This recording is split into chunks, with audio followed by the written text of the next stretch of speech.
Hello everyone. I'm afraid I'm going to have to start this video with something I've never wanted to start a video with.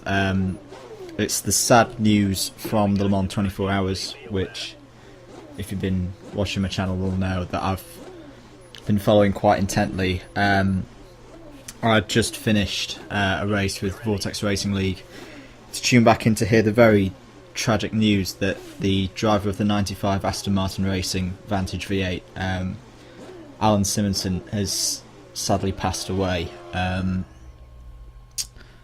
He lost control of the car early on in the race, in what sadly looked at first like quite an innocuous accident, but sadly he's passed away. So I'd like to dedicate this video to him and his life, and that my thoughts and prayers are with his family at this time. So I guess I'll start with talking how Le Mans is going at the moment.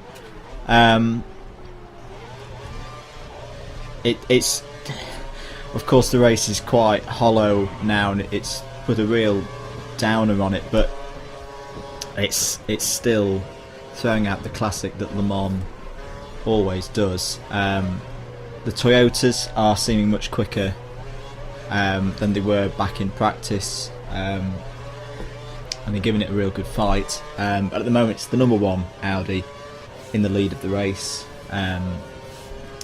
They're looking for their third win in a row. I think it would be really poignant now if the Aston Martins that are still in the race, the four of them that are still in the race, go on to win their respective classes.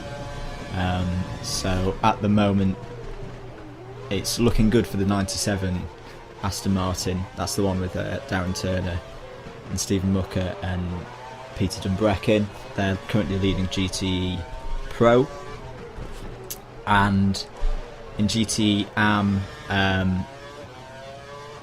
it's at the moment it's the AF Corsa car, the number 61, in the lead, and the Aston Martin that's in that class, the number 96, is currently in 6th place in its class.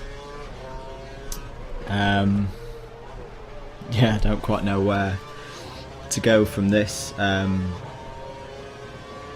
lap 2, I guess we'll talk about yesterday's big news, which was the culmination of the International Tribunal looking into the Mercedes Pirelli tyre test controversy. If you haven't seen the result of that tribunal, they've decided to ban Mercedes from the upcoming 3-day test at Silverstone for young drivers, and they've given Mercedes and Pirelli both reprimands, basically telling them don't do it again. They could have given them a more stern punishment, but Charlie Whiting had expressed that he thought they were allowed to run, so that's why they ran. So I think the words that the tribunal used is that they weren't trying to deliberately break the rules and not do it in the spirit of the rules, a la McLaren Spygate with Ferrari a couple of years ago. I can see why some people are quite annoyed that it's not a race ban or points penalty. I think you have to look at the wider picture, and there are a lot of politics in this one, and that F1 needs Mercedes. It's more than just a works team and a couple of teams being supplied engines by Mercedes. So you've got things like the safety car. Mercedes have put a lot into F1 in the last 20-25 years, so I think it's quite a fair penalty as well. It's like, okay, you've had your 3 days of testing, so we want 3 days of testing back, so we'll take it off the young drivers test. Lastly, for the last lap, I thought I'd follow up on one of my videos from a couple of weeks ago where I was talking about testing and how they could potentially bring in-season testing back, and I'm quite glad to hear, I think it was announced last week, that they are going to bring back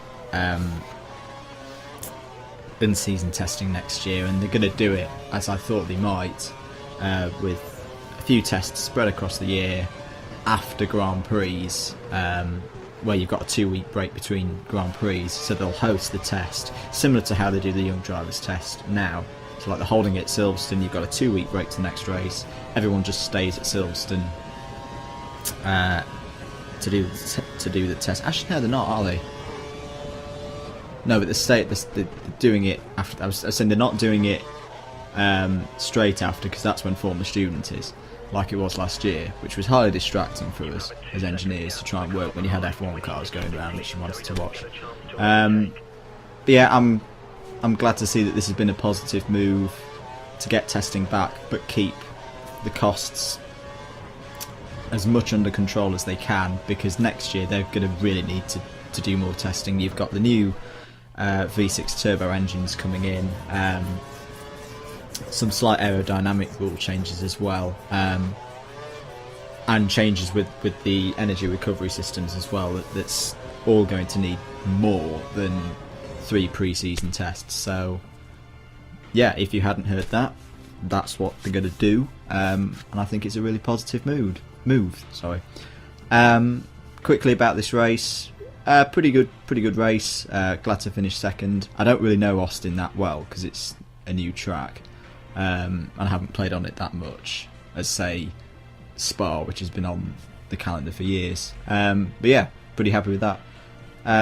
If you enjoyed the video, I feel a bit hollow saying this. But yeah, if you enjoyed the video, please give it a like, and if you want to hear more from me, then please subscribe.